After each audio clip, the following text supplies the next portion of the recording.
Okay, this is just a quick video to show you how you can switch between tiling and UV coordinates. So let's go to Desmos here. And as you can see, this is just the line y is equal to x. So this would be like your normal coordinates or your UV. And then if you take the floor, then you get it sort of pixelated, right? So like that. Now what happens when you subtract the floor from your original coordinates? Well, you're just going to be left over with these bits, but then all placed on the x-axis. So you get this, and this is exactly your fract. So here you can see the formula. Your fractional part of x is just x minus floor of x, which makes sense. If you want the decimal, you just remove the whole number part, which is just floor of x.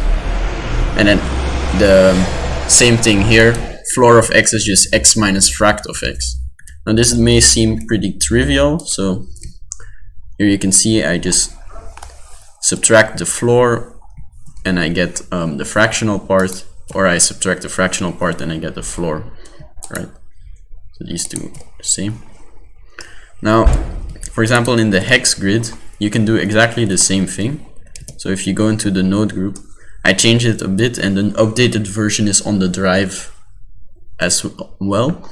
So here, if you just subtract our tiling or our UVs, and we subtract the coordinates, the ones you see here, then what we're going to get is just the sort of floor. So, right, if I tap, what you get is this one. And the other way around, if you were to subtract this from the UVs, you would get the first one. And we did the same thing when we made this triangle grid. Here we're also subtracting from the floor from the UVs to get the fractional part, and the other way around to get a unique ID for each cell. And you can do the same thing, for example, with Voronoi, although it's a little bit less trivial because the points are nicely aligned, but this means that the cells themselves will be a bit offset, so you have to change it a bit like that, and then you can subtract it, and now you get unique coordinates. And then if you subtract it to place it in the center, you get something like that. Then you can rescale it to make it go from 0 to 1.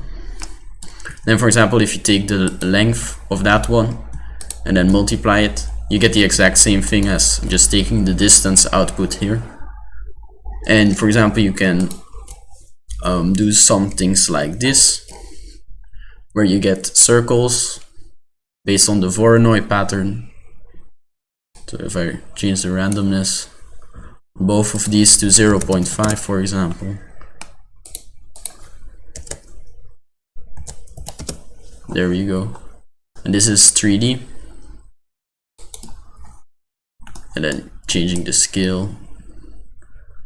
So yeah, those are all spheres. If you went to 4D, those would be 4-dimensional spheres. But obviously we're just taking a 3D slice.